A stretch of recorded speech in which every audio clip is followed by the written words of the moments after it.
Le président de la République, Brice Clotaire-Oligui Nguema, accompagne une forte délégation en visite du site de barrage Kingélé-Aval afin de s'enquérir de l'état d'avancement des travaux de construction de cet ouvrage hydroélectrique destiné à répondre à une demande de plus en plus croissante en électricité, tant pour les ménages que pour les industries du Grand Libreville et ses environs. Alors, la centrale, en quoi elle consiste? Donc, on va faire un barrage, ce qu'on voit déjà en train d'être monté. Donc, c'est un barrage en béton sur cette partie, en remblai en terre.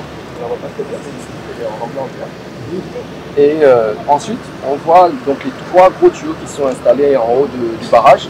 En fait, ce sont les prises d'eau. Et l'eau va rentrer donc dans les tuyaux, ici, et rentrer donc dans l'usine qu'on va pouvoir visiter tout à l'heure, dans la centrale elle-même. Cette eau qui, en rentrant dans l'usine, va faire tourner les turbines et produire de l'électricité. Et cette électricité va aller au poste électrique que vous avez croisé sur le chemin. Et ce poste électrique-là, c'est lui qui va injecter sur Libreville. Un projet clé du plan d'action du chef de l'État qui a promis aux Gabonais l'adduction en eau et en électricité partout où besoin sera. Kingélé-Aval se connectera au réseau interconnecté de Libreville en ligne de 225 kW qui transporte déjà la production du barrage de Kingélé et de Tsimbélé. Le projet confié à une entreprise chinoise, Sino Hydro, ayant une réputation mondiale dont la construction des barrages hydroélectriques est exécutée à plus de 50%. Le lancement de la centrale est prévu pour la fin de l'année 2026.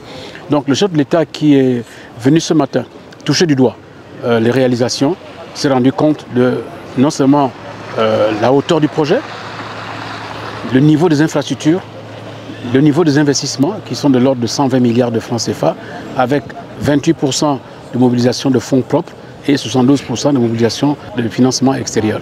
Le début du remplissage du réservoir de cette importante réalisation est prévu pour mars 2026 avec des essais d'ici à août et septembre 2026. Les délais définitifs de livraison étant arrêtés à fin 2026. Financement privé gabonais contracté auprès des bailleurs de renommée internationale via l'entreprise Gabon Power Company.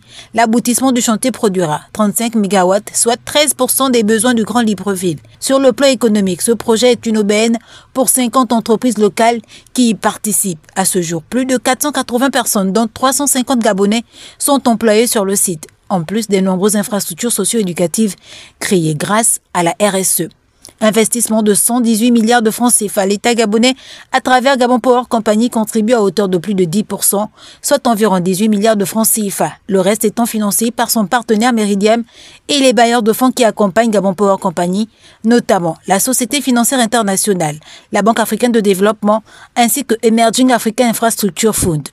Un système de financement non souverain qui permet à l'État de se soustraire de la logique de la dette publique en favorisant un remboursement par la commercialisation de l'électricité produite.